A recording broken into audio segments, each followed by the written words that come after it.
Hey everyone, one of the coaches of Unger Academy here, and this is the usual chat that we have every week about the market trends. But before we start, I ask you to please leave us a like if, of course, you like our videos, and subscribe to our channel to stay updated on the release of all our new videos. Hi, we are the Unger Academy, and we teach traders how to make money in the markets. Our founder, Andrea Unger, had been struggling with trading for years until he developed his automated trading method, which he used to become the only 4-time world trading champion. Subscribe to our channel for free tips and tricks. Okay, so this was a short week. As you know, December 24th is a holiday for all exchanges, which means that they are closed, and December 23rd is the last trading day of the week. As for the coming holidays, I invite you to check out which exchanges will be closed next week and on which days. For example, the Canadian, British, and even some Asian markets will be closed, so please go and check it out. All right, let's start with our overview and see how the stock indexes performed over the last 4 days. So let's start with the Nasdaq, which gained 2.3% this week. The mini S&P 500 also did well, gaining 1%, and the European stock exchanges performed well too.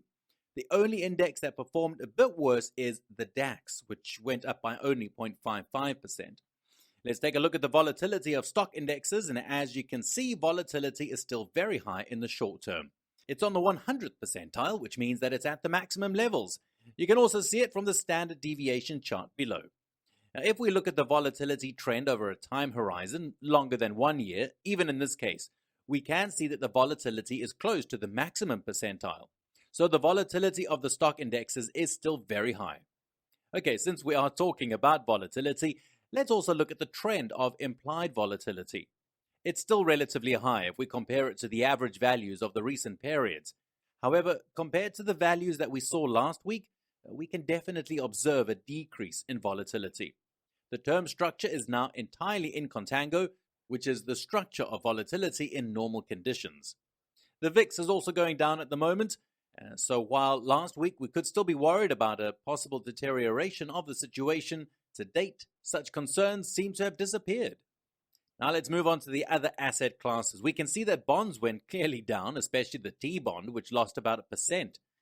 The energy sector did well with natural gas as the only exception. In fact, we see that crude oil went up and heating oil rose as well. The metals market is all positive. The most eye-catching performance is that of platinum, which gained 4%.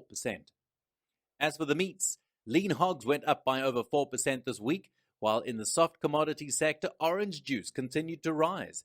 And as you can see, it made a rather interesting rally over the last 2 weeks. The cereal sector is also very positive. All the returns are around 5% or more, except corn. We can see also a significant upward trend of soybean meal and soy derivatives in general. Here we see soybean, which is also rising strongly. And this is soybean oil, which did slightly worse than the other two. Let's take a look at the currencies. In particular, I want to check out the level of the euro dollar. Its value is still 1.1341. And as you can see from the chart, it's been almost flat over the last 3 weeks. Finally, let's check out what Bitcoin did.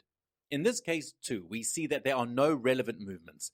It gained 1.5%, which is really nothing for a market such as Bitcoin. We can say that it's still in a congestion zone. So let's wait and see if it'll break through those levels and start a downward or an upward trend, although at the moment it doesn't seem to actually have much bullish strength. Let's move on over to the rollover calendar now, and next week we'll have to roll over platinum, soybean and its derivatives, soybean oil and soybean meal, heating oil and gasoline. On December 29th we'll have to roll over Bitcoin. And with that, our weekly overview of the markets is over. I remind you that if you download the Unger Academy mobile app, you can receive real-time notifications on the rollovers.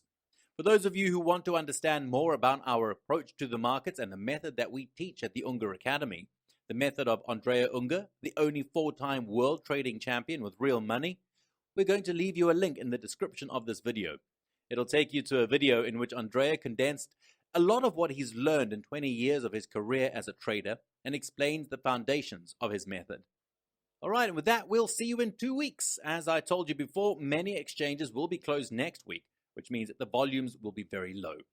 Please leave us a like if you enjoyed this video and subscribe to our channel to stay updated on the release of all our new videos. Merry Christmas to you and your families. Until we see you again, please be safe Bye-bye, everyone.